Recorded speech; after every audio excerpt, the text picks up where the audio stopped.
Hello, Pacific War Week by Week audience members. It's me, Greg, and yet again I'm here releasing some of my exclusive podcast series content. To find more of this, you can join my YouTube membership at the Pacific War channel over on YouTube, or you can go over to my Patreon account at www.patreon.com/thepacificwarchannel.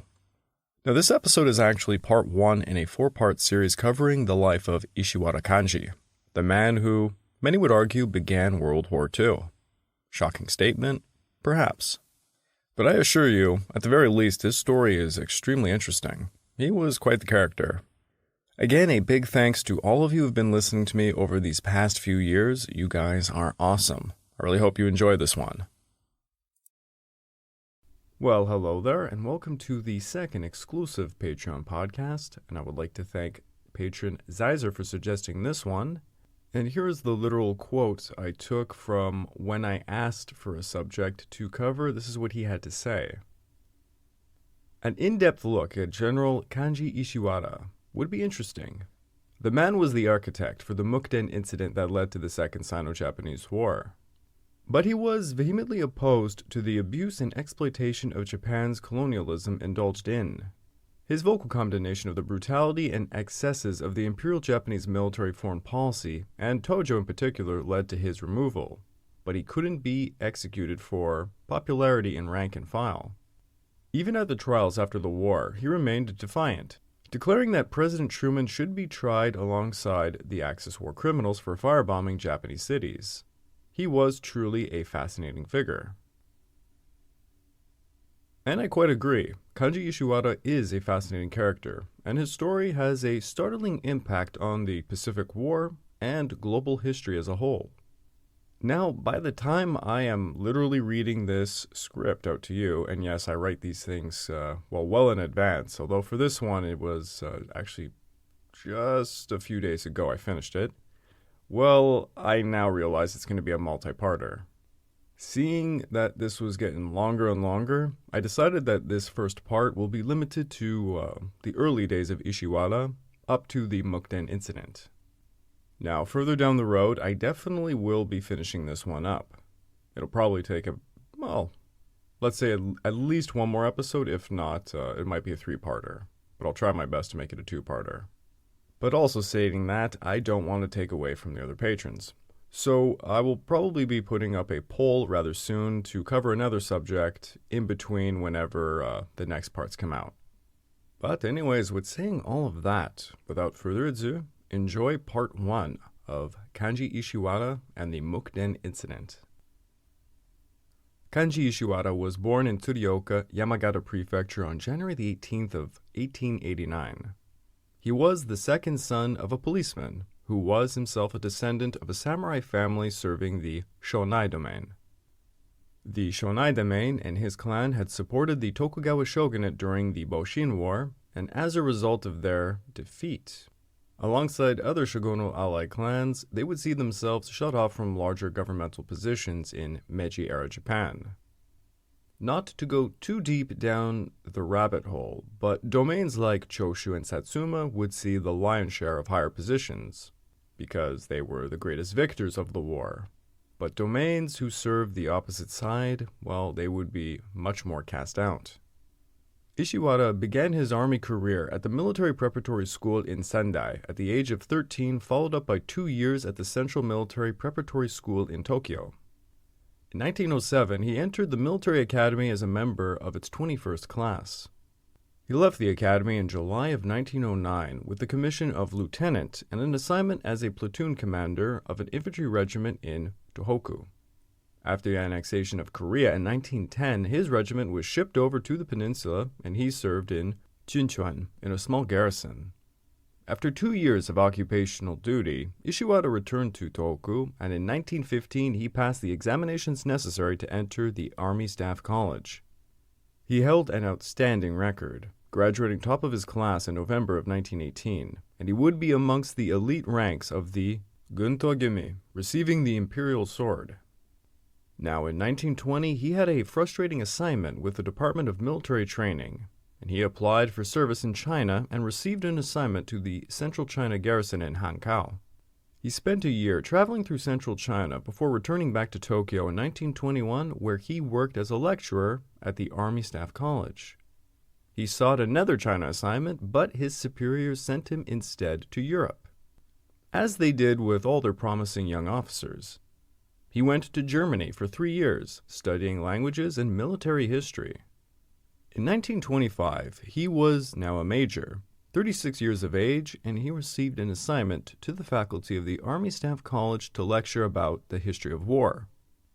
Now, from the very beginning of his character, Ishiwara proved himself a very unconventional officer. He was on the eccentric side. He was quite argumentative, and he was burdened with a lot of health problems. He had multiple kidney infections, gastrointestinal problems, typhonitis, and other ailments that clawed at him throughout his life. You also can't forget his ancestry, which was important to the Japanese military even in the 1930s. Many of those that came from the disgraced clans had the habit of going above and beyond in terms of imperial loyalty, sort of like a way to rid themselves of the stigma of distrust that was seen in the early Meiji years. Ishiwara was a bit bizarre. He was nonconforming, quite an independent spirit, you would say. Many of his biographers point out, while he held an outstanding record in his education, this went alongside things like his utter disregard for military norms, such as dress and appearance. In his early career, he spoke out against the inequalities he saw within the military, such as what he saw as favoritism for staff college graduates. Now, such talk was quite reckless. He also read a lot about politics, religion, history, and philosophy. He seemed to have quite the restless mind. His behavior drew attention from his colleagues, many deeming him brilliant. Now, everyone in any military has to learn a bit about military history, but not all of those seek to learn it outside the required readings and such. Ishiwara, however, is one of those rare individuals who was obsessed with learning more about military history. In his youth, like many of his colleagues, he read about the Russo-Japanese War, but he took quite a critical look at it. He believed the Japanese victory was due to a large part because of luck. He thought Japan had taken the von Moltke strategy of annihilation, but Russia was simply too large to be dislodged from Asia with a swift stroke. If Russia had preserved herself better, he believed Japan would have lost, and it would only be a peculiar set of circumstances that Japan had avoided a war of endurance. Ishiwara believed if such a set of circumstances occurred again, Japanese defensive planning would need to change dramatically to base itself on the realities of modern warfare. This led him to read thoroughly about World War I in Europe, and he looked critically at the differences between a short duration versus long duration when it came to war. How prolonged conflicts eventually became total wars, where politics, economics, and social order played larger roles than just that of the military. This led him to think of categories for different types of war. As he put it, Geisenteki senso, decisive war, and Jizokuteki senso, continuous war. He viewed these two types as flowing back and forth throughout history in a cyclical rhythm. During his time in Germany, he studied Clausewitz, von Moltke, and the works of Hans Delbrück. He was particularly taken by Hans Delbrück's Niederwerfung Strategie, strategy of annihilation, the decisive battle, and Ermatumstrategie, the strategy of exhaustion. He could see his own theories more fleshed out in such works, and he took quite a liking to them. This brought him to analyze the Napoleonic War as an archetype of the War of Annihilation, and the wars of Frederick the Great as that of a war of exhaustion. Now, further on in his studies, Ishiwara became convinced, like many of his colleagues, that Japan and the United States, for reasons of power and ideology, were on a set course for war. He also concluded such a war would be a protracted one, that of a strategy of exhaustion.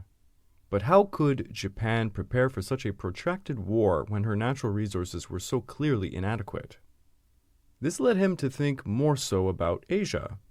Ishiwara believed Asia was an entity distinctly different from the West.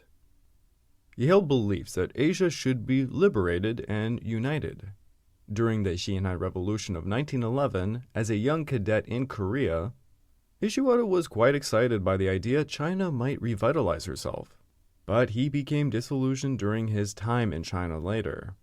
In the 1920s, he dealt with bandits, warlord-era conflicts, chaos, and disorder, seeing poverty everywhere. All of this shattered his image of China progressing and reforming herself. He wrote during this time this: "Looking at the situation in China, I came to harbor grave doubts as to the political capacities of the Chinese race, and came to feel that, though they were a people of high cultural attainment, it was impossible for them to construct a modern state." Now, despite how disappointed he was with the political problems of China, he was likewise disgusted with how his fellow Japanese colleagues treated the Chinese. He recalled feelings of shame when he saw fellow colleagues in Hankow descending from rickshaws and tossing coins to the ground at the rickshaw men's feet. He would constantly write of how the Japanese needed to shed their racial superiority feelings, but funny enough, he would write this alongside his beliefs it was necessary for Japan to help guide nations like China to their destiny. While he may have held beliefs in racial equality between Japanese and Chinese, he certainly did not think the same of Chinese politics. Like the majority of his colleagues, he believed China required reform and modernization that Japan should usher in. To Ishiwara, the issue at hand was if Japan did not help China, the West would aggressively do so and thus subjugate her further. To Ishiwara, China needed liberation. Ishiwara also linked the incoming war between Japan and the United States to play a large role in what was going to occur between China and Japan. Ishiwara, like many Japanese officers, held beliefs concerning the Kokutai. I will try to summarize exactly what the Kokutai is, but honestly, it's so unbelievably complex, and to just say it's a cultural phenomenon. The Kokutai was a spiritual motive force that influenced the Japanese military. It can be viewed as the national character of Japan. In order to really explain what the hell I just said, you kind of have to understand how the Japanese constitution was formed during the Meiji era. Japan had a constitutional monarchy that held the Kokutai, national body or character, and Sentai, the governmental body and structure. Thus, there was, in reality, two ideologies at play. One held the traditional belief focusing on that of the emperor, and that of the official government. If I were to give you an overly confusing summary, I would tell you this: Japan is run by the emperor and the government simultaneously. This, of course, is confusing as hell, and it should be. Article 4 of the former Japanese constitution held, quote, "The emperor is the head of the empire, combining in himself the right of sovereignty, uniting the executive, legislative, and judicial branches of government, although subject to the consent of the imperial diet." It's like saying you have an absolute monarch, but he will be listening and following the democratically elected people. This contradiction would actually, for a large part, lead to the Pacific War. A large issue that would emerge is that the Constitution literally said the Navy and Army were controlled by the Emperor, and not the political diet. Thus, many in the military viewed themselves as subject to the Kokutai, which, as an ideology, would evolve dramatically from the Meiji era to the Showa era. For example, what if you are a military high-ranking officer who views the political elites as nothing more than criminals, who you think are taking the emperor hostage against his will, and thus against the will of the Japanese people? Because, do remember, the Constitution holds that the emperor holds the right of sovereignty, not the people. It's the emperor. So he is, in fact, the people of Japan in many ways. Well, this might lead you to try and overthrow the government, to make sure the emperor was really in charge, as you think he should be. And honestly, I'm overly simplifying this. For those who actually understand the Japanese constitution and the structure in the Kokutai, I am sorry. But, for the layman, I'm trying my best. Now, Ishiwara had a unique view of the Kokutai. In his early education, he wrote this about his doubt on understanding it as a principle.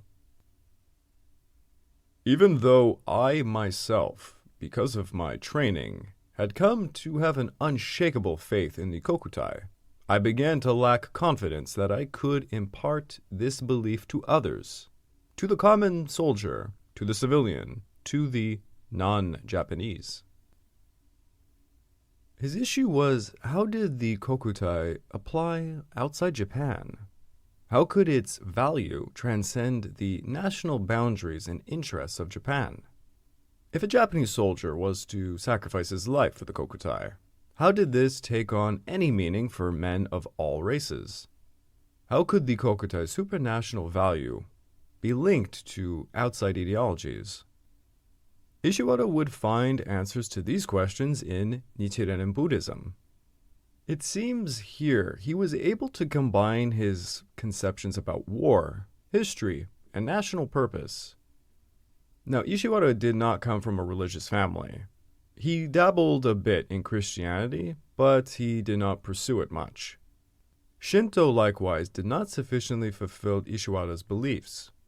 Nichiren Buddhism is strongly patriotic, has an apocalyptic character to it, and represents a holy mission to be the religion for all mankind, with the center of propagation being Japan. There was this kind of quasi-idea of world regeneration behind it, with Japan as the moral righteous leader. Thus, as you can imagine, the Kokutai and Nichiren Buddhism sort of fit like a glove in many ways. Utilizing Nichiren Buddhism, the Kokutai could be erased from its purely national dogma and be amplified to the entire world. Ishiwara was introduced to all of this by Tanaka Chigaku, who was part of the Kokuchukai, National Pillar Society, a Nichiren nationalist organization with a headquarters in Tokyo. After attending a public meeting held by Tanaka, he quickly converted to Kokuchukai, and he would write this down in his journal. I was attracted to the Nichiren faith's view of the Kokutai. Now, one aspect of the Kokuchukai's Nichirenism that greatly appealed to Ishiwara was its competitive passages. Ishiwara would justify and attribute much of the military force Japan used on the Asian continent, drawing parallels to Nichiren's ideas of drawing the sword to defend righteousness. He often quoted Nichiren's statement that the significance of the art of war appears in the wonderful law. Ishiwara became engulfed by the Nichiren doctrine and came to the belief in its prediction that there would be a, quote, Zendai Mimon no Deitoso, titanic world conflict unprecedented in human history. It was something like a global Armageddon. After this would come a reign of universal and eternal peace under the harmony of the wonderful law. While in Germany, Ishiwara became convinced that if Japan and the United States were destined for war, and the U.S. won that war, the Kokutai would be destroyed. He took the Trans-Siberian Railway en route back to Japan and stopped in Harbin. There he met with Nichiren believers, and he spoke to them about his idea of a, quote, final war. He stated he believed it would come through religious prediction and his military analysis. He warned everyone Japan must hasten herself for it, and that, quote, the final war is fast approaching. Ishiwara came back to Japan in 1925, fired up with conviction to lecture at the Army Staff College about this final war. His audience was the army's bright and youthful officers. He taught them Frederican and Napoleonic campaigns, von Moltke and World War I, and of course his thoughts on the future conflict before them all. The Army Staff College continuously called for him to expand his lectures because they were so popular. Then in 1927 he drafted an essay titled Genzai Oyobi Shorai Nihon no Kokubo, Japan's Present and Future National Defense. Here he spoke about the inevitable war between the United States and Japan. These were quite provocative and took a hell of a lot of attention from his colleagues. Later on, in April of 1931, he would brief his fellow Kwantung officers using the essay, arguing the need for decisive action on the Asian mainland. In 1928, he would have given another course on the European War, but he had come down with influenza and he was forced to take a leave of absence. As he was getting better, he was hit with a case of typhonitis in his ear and he had to be hospitalized for 6 months. It was to be one of many ailments that would grind at his health. He eventually was drawn into an elite study circle to talk about war theories led by one Major Suzuki. The group consisted of young reformist-type officers who talked about political and military issues. He carried on his work on the final war and eventually wrote Senso Shitaiken, General Outline of the History of War, which was delivered as a lecture before the Kwantung officers in Changchun in Manchuria on July the 4th of 1929. It would receive revisions in 1931, 1938, and it became a book of the same title after 1941. As he began lecturing using Sensoshi Taiken, he also circulated amongst an inner circle within the Kwantung Army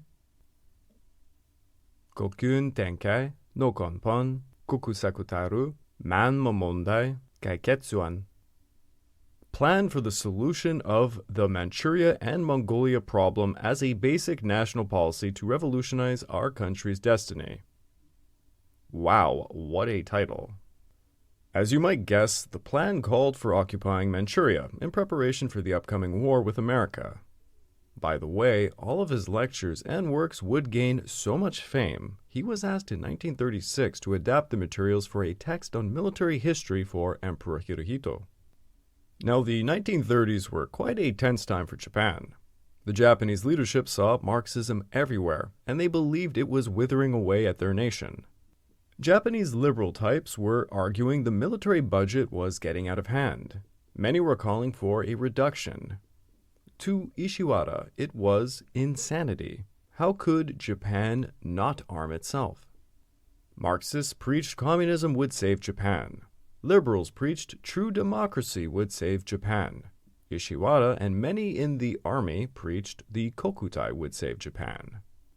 Ishiwara preached his final war theories and that the coming apocalypse would not see an American synthesis but a supreme victory for the Japanese Kokutai that would unify the world.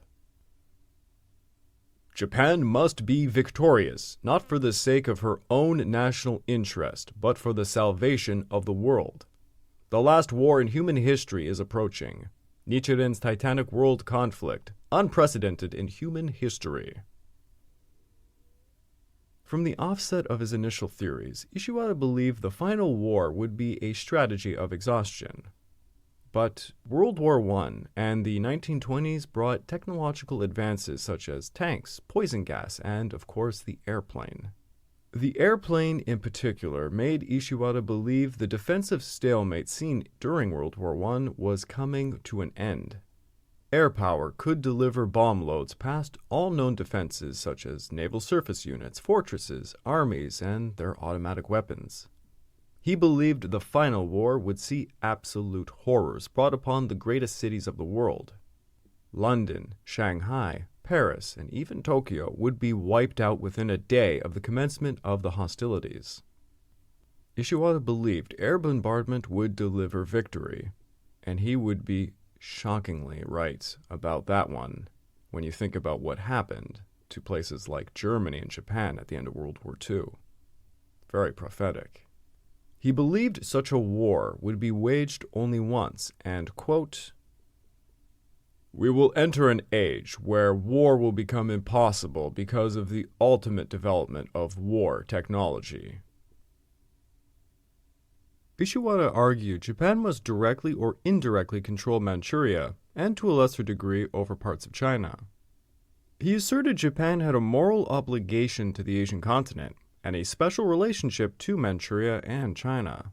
China must be stabilized, for her people were threatened by turmoil, corruption, and conflict. He argued Japan would be eventually obliged for the sake of peace and the welfare of the Chinese people to take a more active effort to stabilize her, particularly in Manchuria. He wrote in 1930, "To save China, which has known no peace, is the mission of Japan, a mission which at the same time is the only means for the salvation of Japan itself. To accomplish this task is an urgent matter, and the interference of the United States must be eliminated." Ironically, he was advocating that in order to prepare for a conflict with the United States, Japan must take a stronger hand in Manchuria and China, which would probably force the United States to confront her. The old self-fulfilling prophecy. He advocated against the strategy of a decisive battle at sea, instead emphasizing a continental strategy. "If the worst comes about and the war at sea turns against us, if proper measures have been taken, Japanese forces on the Asian mainland can be made self-sufficient and the war continued." Above all else, Manchuria was the key, alongside some parts of Mongolia and China. In 1931, he began writing about how China needed to reform, and it would be in her best interest to accept Japanese guidance to do so. He saw China as the most valuable ally to be beside Japan in the event of a war with the United States. If anything, he argued, Japan must try to not become involved in a war with China. Every effort should be made to avoid provoking such an event. Yet as he continued his writing, he began to see the diplomatic issues play out between China and Japan, and he came to the conclusion, "Every attempt should be made to avoid provoking China, but in the event that it is impossible to bring about China's understanding, then Nanking should be swiftly attacked and North and Central China occupied." Way to go from 0 to 60. His attitudes towards Britain and Russia were quite similar. Every effort should be made to remain friendly. But in the case of war with Britain, well, Hong Kong and Malaya should be quickly occupied, or in the case of war with the USSR, predetermined objectives inside Siberia should be seized quickly. Now let's talk about Manchuria, specifically Manchuria in the late 1920s. Manchuria was in a huge tug-of-war between Russia, China, and Japan. Her ties to China proper were severed by years of warlordism, allowing Japan to grow a position. For Japan, the quote, Manchurian problem, as it would become known, centered on a single question: how to consolidate and expand Manchuria under Japanese influence in the face of an expanding China. Japan saw three viable methods: taking control over the South Manchurian Railway, using the Kwangtung Army, and, of course, simple Japanese colonists. The good old filibuster approach. Each of these three methods offered different approaches to the same problem, which, of course, would have very different outcomes. So let's take, for example, the first one, controlling the railway. It would allow quite a lot of control over southern Manchuria. The issue with this, of course, being that Japan would have to constantly fight off Chinese political efforts against controlling the same thing that they were controlling. Zhang Zolin, the Tiger of Manchuria, and arguably the greatest of the warlords of China, held control over Manchuria, and he was firmly acting in Japanese interests. But for how long would he play ball? To the Kwangtung Army members operating in and around Manchuria, the northern expedition of Chiang Kai-shek was getting out of hand and threatening Zhang Zolin, and thus their interests as well. Anti-Japanese sentiment was only getting worse as the northern expedition climbed further north. The Kwangtung Army sought more than anything to assert and retain their control over Manchuria, because it offered a buffer against the USSR. Anything that threatened that control, well, that had to be dealt with. Ultimately, it was believed by many in the Kwangtung Army that Manchuria would have to be separated officially from China, and in order for this to occur, Japan would most likely need to use force. Senior officers of the Kwangtung Army were invited in June of 1927 for a meeting called upon by Premier Tanaka Giichi. The purpose of the meeting was to formulate Japan's policy towards China and Manchuria. A more radical Kwangtung Army group headed by Colonel Komoto Daisaku sought to eliminate Zhang Zuolin, as he was increasingly being seen as a major obstacle to Japanese ambitions in Manchuria. Well, they would do just that in 1928, when Zhang Zuolin was assassinated via a bomb placed on some train tracks, which became known as the Mukden Incident. The assassination did not work out as the Kwangtung Army officers thought it would. Instead of their groomed puppet, General Yang Yuting, taking up the role as leader of Manchuria, it went instead to Zhang Zuolin's son, Zhang Shuliang, who, let's just say, was not too happy the Japanese had obviously just killed his father. Thus, the Kwangtung Army did not assert the forceful policy that they wanted in Manchuria. They had actually made things far much worse for themselves. The half-hearted investigation into those responsible for killing Zhang Zuolin led to the removal of Colonel Kimoto from his post. Tanaka's cabinet was toppled. The Kwangtung Army were so embarrassed and angry that their stance in Manchuria was weakened. The Japanese colonists within Manchuria felt more threatened and called more so upon the Kwangtung Army for protection against Chinese nationalists wishing to kick them out. The Kwangtung Army was grasping at straws, trying to think of a way to sever Manchuria from China. In 1928, Ishiwara was a lieutenant colonel, and he was consulted in length by Kwangtung officers about his views on the Manchurian problem. While he had not fully hashed out his final war theory by this point, he nonetheless spoke about the fundamentals of it, arguing the necessity of taking action to control Manchuria. For the next few years, all efforts were made by the Kwangtung officers to influence policy towards Manchuria. Ishiwara's ideas were being stimulated and influencing the debate over Manchuria amongst his high-ranking colleagues. In October of 1928, Ishiwara sought and received an appointment to the Kwangtung Army staff. The assignment was to be as an operations officer, and his number one backer was Colonel Komoto Daisaku. It seemed Komoto saw Ishiwara as a firebrand necessary to push the Manchurian policies that they wanted. When Ishiwara arrived at Port Arthur, he found the Kwangtung Army HQ in a state of confusion and demoralization. This, of course, was a large part due to the absolute clusterfuck of a failure from the bombing of Zhang Zuolin. The investigation into the assassination led to many shifts within the Kwangtung Army staff, many quite restrictive. Even though Komoto's career was shattered by the Zhang Zuolin failure, he kept arguing to his colleagues that the Manchurian crisis had to be resolved by force. Ishiwara, it seems, agreed with this, and during the early months of 1929, he worked alongside Komoto, planning operations against Chinese forces in the Mukden area. By spring of 1929, Komoto was officially being kicked out. By May, he was relegated to a divisional backwater in Japan, and by June, he was completely out of the army. But this did not mean he had lost influence on the Manchurian affairs. Komoto's replacement was Lieutenant Colonel Itagaki Seishiro, an old comrade of Ishiwara since Sendai Military Preparatory School. For the next 2.5 years, Ishiwara and Itagaki worked alongside other Kwangtung Army staff to solve the Manchurian problem as they saw it. By mid-1931, the idea Manchuria needed to be seized via force was now the mainstream viewpoint amongst the Kwangtung Army. Ishiwara believed firmly that Japan could no longer stand idle in Manchuria because every day that went by saw little by little Japan relinquishing rights and interests in Manchuria to nationalist China, and at some point they would simply be kicked out. To, quote, quit Manchuria would be a national disaster. they would lose their buffer state, their resources, and the land for their booming population to emigrate to. Simply put, Manchuria was the steroid keeping Japan alive. She needed it to continue to grow. Ishiwara would often say,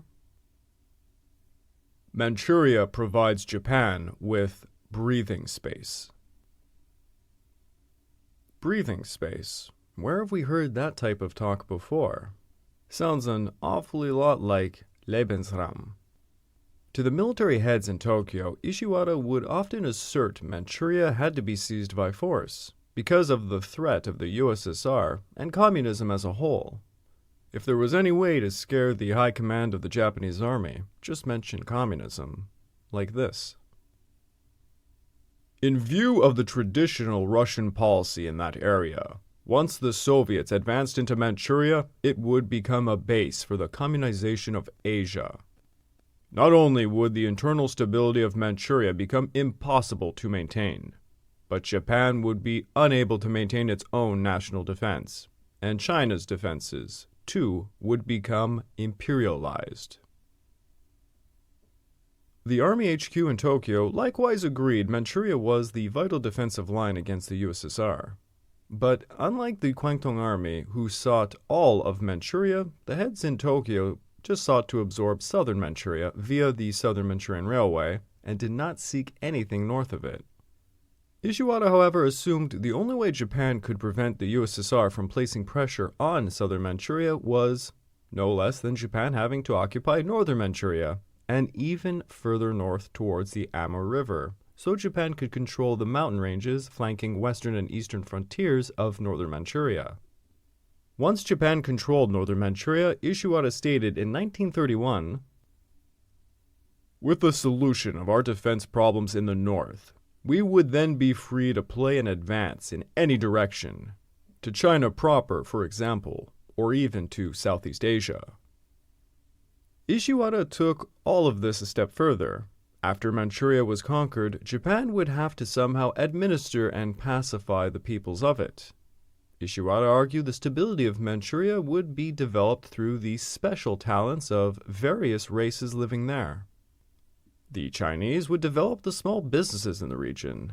The Koreans could use their paddy farming knowledge, etc. These racial ideas would contribute to the development of Manchukuo and the Greater East Asia Co-Prosperity Sphere propaganda. But above all else, Manchuria would serve the interests of Japan, many of which would be exploitative and economic in nature. By early 1930, Ishiwara and Itagaki worked out a plan using the same strategy used during the Russo-Japanese War, a surprise night attack. The Kwangtung Army would assault the Liaoning area, hitting important Chinese garrisons. The plans had to be meticulous as the Kwangtung Army were, severely smaller than most of the Manchurian forces led by Jiang Shuliang.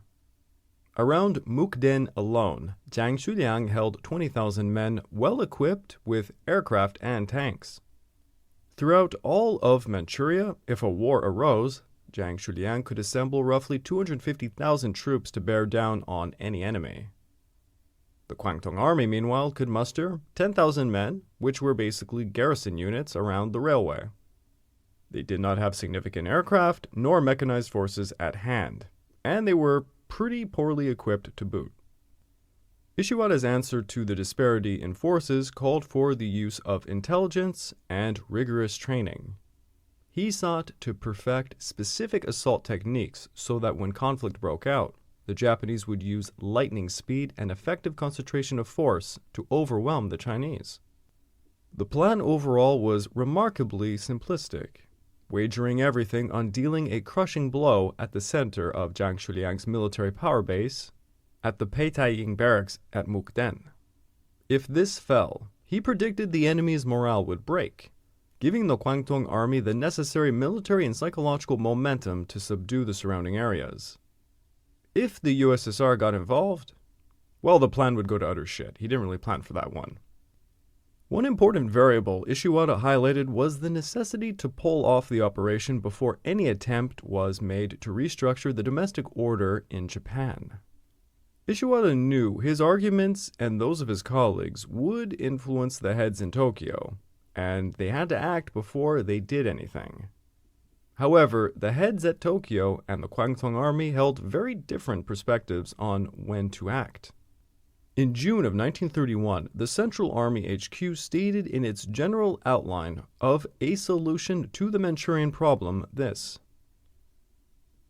"We must defer the question of military action for a whole year. During this time, the Foreign Ministry will attempt to dampen anti-Japanese activities in Manchuria through negotiations with the government of Nanking.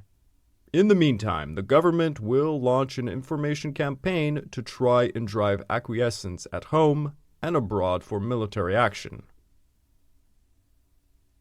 Ishiwara, as you can imagine, was quite bitter about the idea of prolonging for a year, and he argued the international environment meant they must strike immediately. He pointed out the Soviet 5-year plan was still in mid-course. The United States, Britain, and France had yet to overcome their financial crisis, and they could only offer limited resistance in the Far East. And most obviously, the nationalist regime in China was still busy in its unification efforts south of the Great Wall. All of this would change, and change quite soon.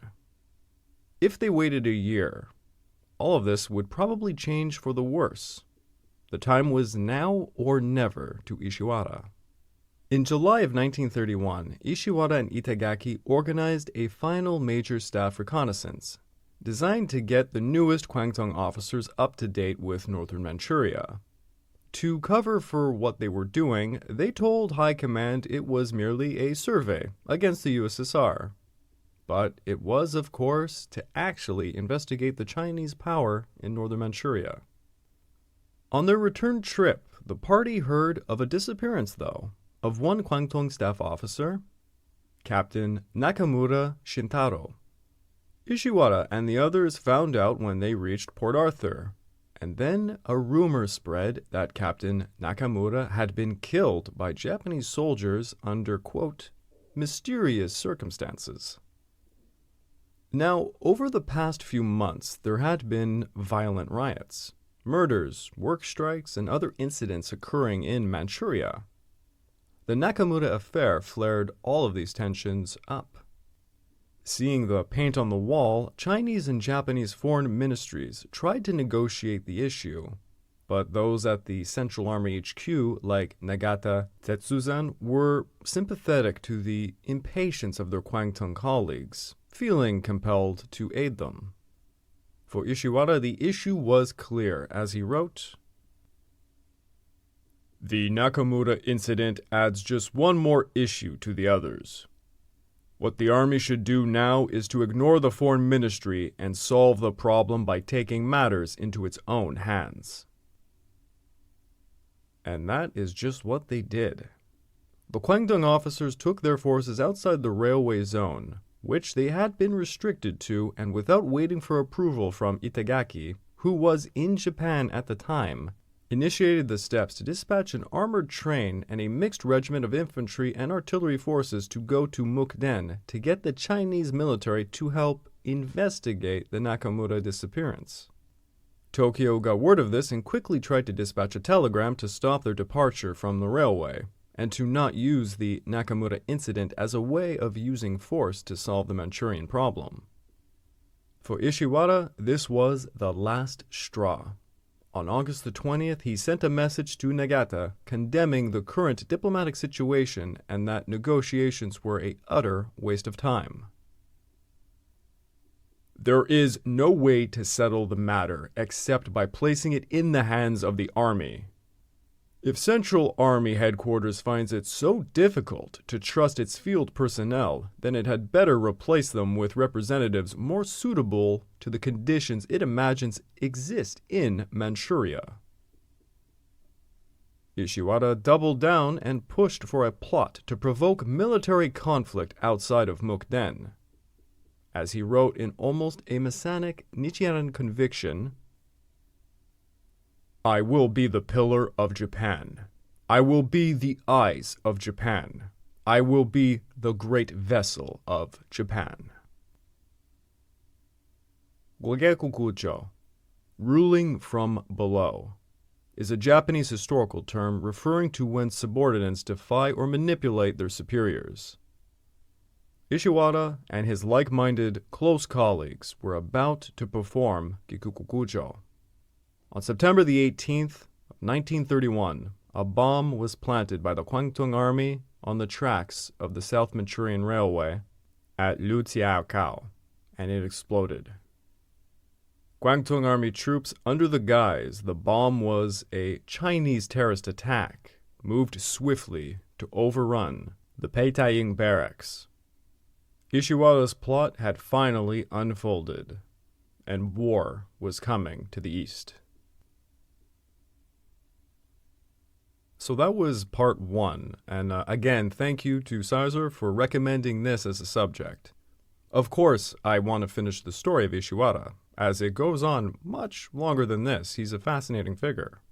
But it obviously is going to be, in my mind, a 3-parter. And I thought to make the first part end at the Mukden Incident was a good way to do it. Thank all of you who are listening, and, please tell all of your friends who are interested in such things about the Patreon so that we can build this up further. The more patrons I get, the more I can dedicate time to this, because as all of you know, I write 2 podcasts for Kings and Generals per week on top of my own channel, and, actually on top of even that, Kings and Generals has a tendency of asking me to write scripts now and then. Even for Wizards and Warriors, if you know about that channel, I write for there, probably once a month at least. So, I'm not kidding when I say it's like I have very limited time, and I do have a 9-to-5 job during all of this. But rest assured, I want to make sure that I get exclusive content and other goodies to you guys over on the Patreon. So sit tight, because I hope things are going to grow and grow and grow, baby.